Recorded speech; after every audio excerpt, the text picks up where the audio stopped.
Tiniyak ng Commission on Elections na tuloy at mapagkakatiwalaan ang halalan sa susunod na taon.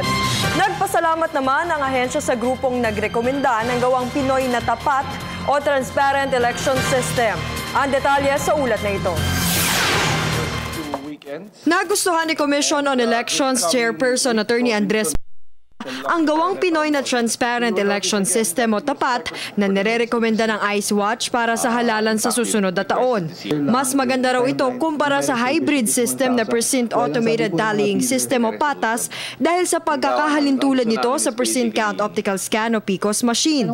Ngunit nilinaw ni Bautista na malabo nang makonsidera ang teknolohiya dahil iilang buwan na lamang ang nalalabi bago ang eleksyon. Medyo gahol na sa oras. It's still in an experimental stage, but definitely we will consider it for 2019 and subsequent elections. No? Sa Hulyo at 31 na dapat iaanunsyo ng COMELEC kung alin sa ito ang gagamitin para sa halalan.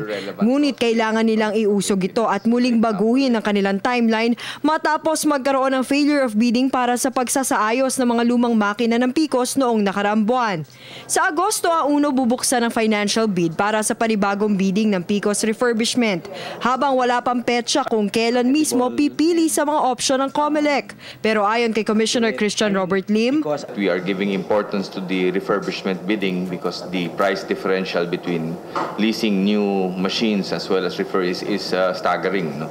Sa kabila ng mga pagbabago sa schedule, tiniyak ng COMELEC na tuloy at mapagkakatiwalaan ang halalan sa 2020.